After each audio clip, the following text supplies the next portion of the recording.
சோதனைகளின் போது, கஷ்டங்களின் போது, இருள்களின் போது ஏற்படக்கூடிய பயம்தான் ஒரு மனிதனை நிலை தடுமாறச் செய்கிறது. மூசாவின் தாய் பயந்தார்கள், ஃபிரௌன் உடைய கரத்தில் இந்த ஆண் குழந்தை கிடைத்தால் அறுத்து விடுவான் என்று. இறைவன் கூறினான் மூசாவின் தாயை பார்த்து, லா தஹாஃபி, பயம் கொள்ளாதே மூசாவின் தாயே, ஆற்றில் விடு, நான் சொல்கிறேன் விடு, இந்த குழந்தையை உன்னிடத்திலே மீட்டு கொண்டு வருவேன் என்று. எந்த ஃபிரௌனுடைய கரத்தில் கிடைத்தால் அறுத்து விடுவான் என்று பயந்தார்களோ அதே ஃபிரௌனுடைய கரத்தாலேயே மூசாவின் தாய்க்கு அந்த குழந்தையை கொடுக்க செய்தான் இறைவன், இல்லையா?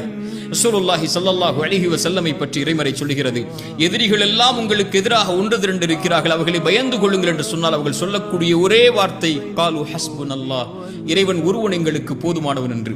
மூசா ஹாரூன் ஃபிரௌனிடத்தில் இறைமறை செய்திகளை எடுத்துச் செல்ல பயந்தார்கள். இறைவன் சொன்னான், லா தஹாஃபா, பயம் கொள்ளாதீர்கள் மூசா ஹாரூன், உங்களோடு கேட்பவனாக பார்ப்பவனாக இறைவன் இருக்கிறான் எடுத்து சொன்னார்கள். ஆனால் ஒன்றை மறந்து விடாதீர்கள்,